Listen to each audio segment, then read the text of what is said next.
I'm a psychologist. I specialize in child psychology. I see adults. I primarily focus on women who are in or have been in toxic relationships, have childhood trauma. I'm paying attention to this Chrissle and Cardi B conversation. And as a psychologist, right, licensed psychologist who has to follow certain ethical boundaries, I have my own moral standards. I'm very spiritual. That's what my kind of content is really about, spiritual. But also women. I love all women. I love all Black women, all the iterations of Black women, including biracial or adjacent. I love all women, but Black women are specifically my favorite. I remember when The Read came out, right? The podcast, I remember. And so I go look, I pay attention to everything that a Black woman is doing. If she's, coming up or she has something to say, I want to know what she's saying. So I remember Chrissle on The Read and tapped in, right? Because I like to know things. I like to be exposed to things. I like to be able to have conversations about things. But I knew I couldn't listen to that long term because reading, right? That whole concept of reading or shade feels very mean, right? And I'm not really open to sitting down for mean sort of content. I want to know for myself, like to be able to make my own opinion about what the content is, but I wouldn't like tap into that every week or every month. I just wouldn't, my soul wouldn't be able to handle it.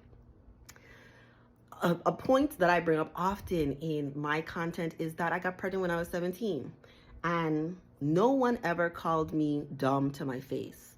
Is it an objective fact that it's dumb to get pregnant at 17? Yes.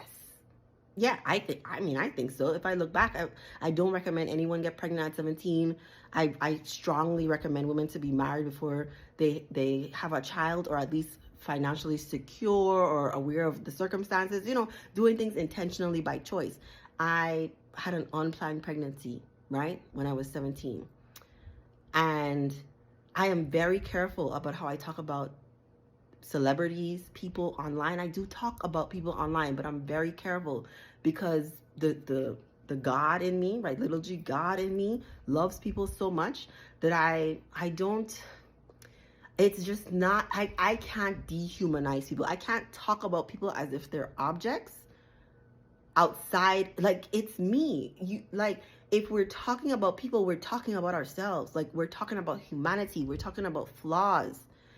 And so I'm going to do a video on my YouTube channel about Cardi B, but I won't call her dumb. I won't say that she's an idiot.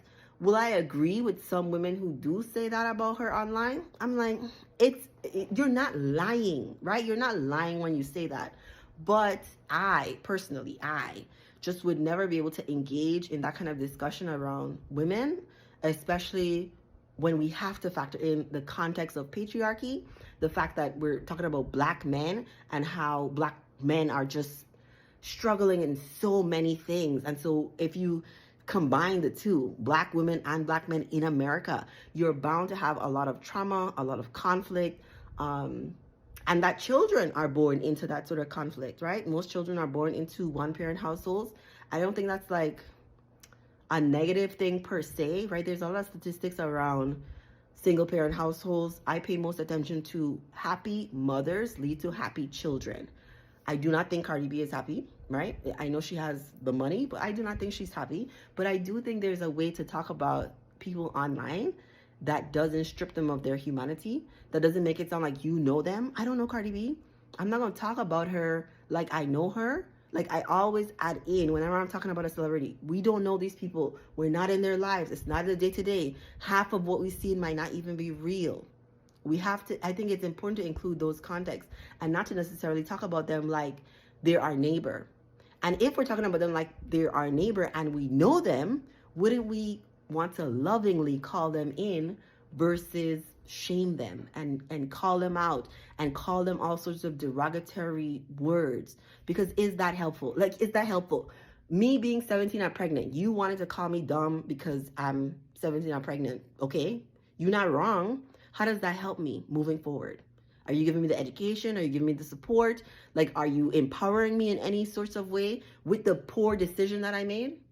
Or are you just shaming? Because I, as a woman who's experienced it, and as a woman who worked with these sorts of women, they are paying attention to the way they're being talked about. They're not in the same, they're not rich, right? They're not in the same situation as Cardi B, but they are they are paying attention to the way you are talking about mothers and single mothers online.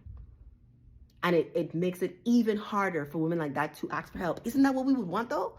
Wouldn't we want a woman who's going through a situation like that to ask for help, to say, this is hard for me, even if she doesn't want to change her decision making? Wouldn't you still say that the children need support and help and love?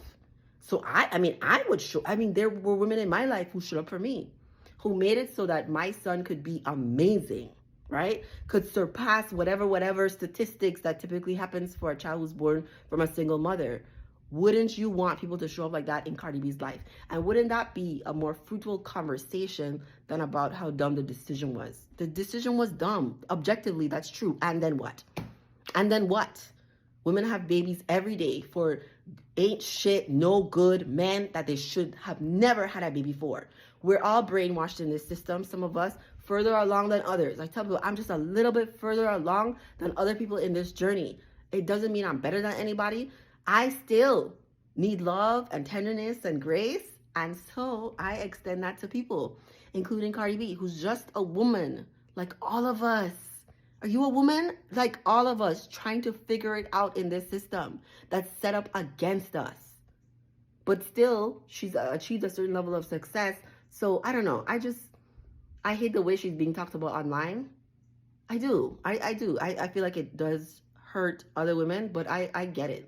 I get it. And so I hope in your own personal life, because all my content is really around what are you doing in your real life? Not on this TikTok, social media stuff, in your real life. Are you showing up for people? Are you loving on people? Are you being a good person, right? Are you giving like that neighborly love to people that are in your circle? Are you extending that to even people you disagree with or you don't understand why they would do what they do?